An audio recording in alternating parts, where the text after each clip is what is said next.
like even with the rap music. You know what I mean? Rap music is like, when it has got to the point where it doesn't even encourage the African American male or female to want to be better, to want to better themselves mentally. You know what I mean? Then once you better yourself mentally, you're going to better yourself physically.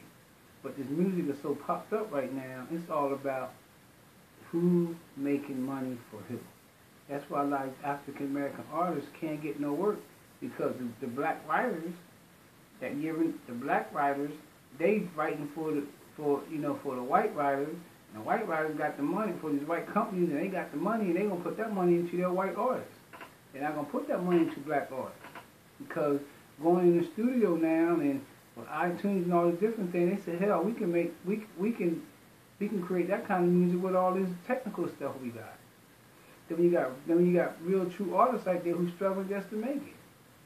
But that's all part, of the plan to put African American culture to the side. And it's not even really pushing it to the side, because what they're doing now is they're taking our African American culture and combining it with the Caucasian culture and any other culture and making it work. I mean, that's what they're doing. You got more rappers out here, or more people out here dressing so hip-hop, you don't know if they're black or white. They're talking like they're hip-hop, you don't know what color until you see them. You know what I mean? When you watch these award shows now, you got more and more Caucasians acting more black than you got black people acting black. And then you got the black people out here, they trying to get accepted, and in all reality, they ain't going to be accepted, because how are you going to try to be accepted in something that you created? It's the Robin Thicke thing. I mean, you can literally steal somebody's music and then sue somebody because they're going to sue you, but you're going to sue them first. I mean, what's up with that? And you get away with it? Come on now. Let's look at what this thing really is. You know what I mean? It's all about position.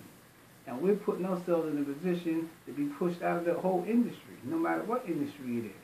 And the only reason why we still dominate in the sports industry because of our athleticism. That's it. It's beyond talent. It's beyond talent. It's about athleticism and who can they brand to be their next poster child. I mean, it is what it is. They had LeBron set up a long time ago to be the poster child. So they got them coming along. They already know who's going to do what, who's going to be who. That's how the whole game is played. I mean, I don't get it. I mean, no, let me take that back. I do get it. It's just that these other people don't get it because they clouded by money. And I'm telling you now, I'm going to say this, because I'm no different than nobody else when it comes to money. I don't really know how I would act if I got $40 million. Now, I would hope I would still have some sense, but you never know. But there comes a time in your life that you grow up and you become more responsible with what you got.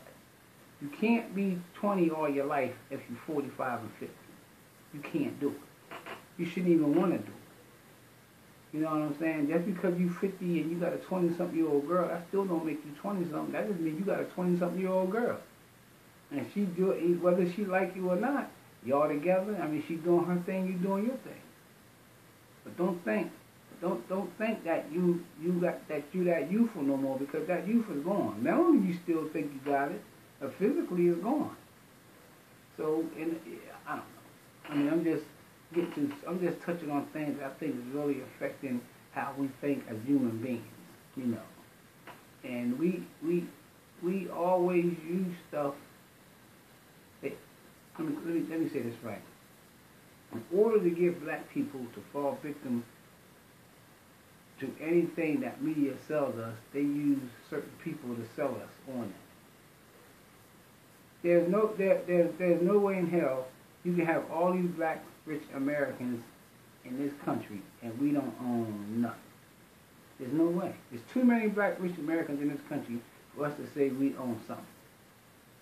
I mean, that's crazy. We don't buy no blocks, we don't buy no neighborhoods and fix them up. We don't do nothing because we are brainwashed to think that all black people are bad. We are brainwashed to think that all people are bad. But you'll go into some other neighborhood and build up that neighborhood and be happy as hell because you live around people that don't even really want nothing to do with you. And the only reason why they want something to do with you because you got money or you got something to offer. That's it, point blank. Come on now. I mean, look, it is what it is.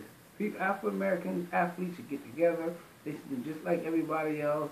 They should do like the Jews. They should do like the Italian. They should do like the Chinese. They need to focus on certain areas.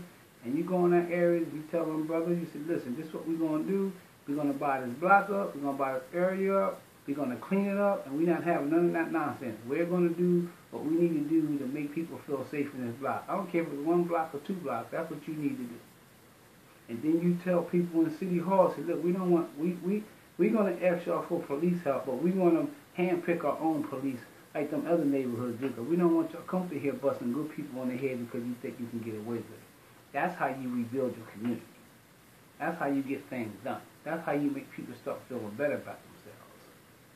But instead of our athletes doing that, instead of people that got money doing that, they let other people come in and bother the community, but they'll hire all the blacks that work for them in them stores because they scared to be there. So we need to get all that shit together, you know. And when they talk about separation, my whole thing on separation is this: I believe that once we have the ability to educate, discipline, and train our own people, like other neighborhoods do, all this bullshit we're going through will be settled. It'd be settled. And I think, you know, the African American male is so targeted right now.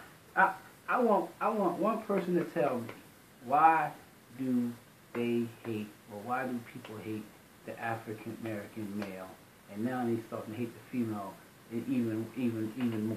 You don't even have a reason why you hate us.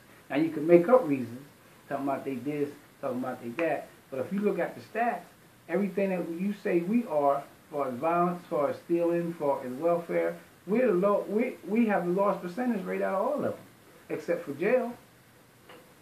Except for jail, we have the highest percentage rate.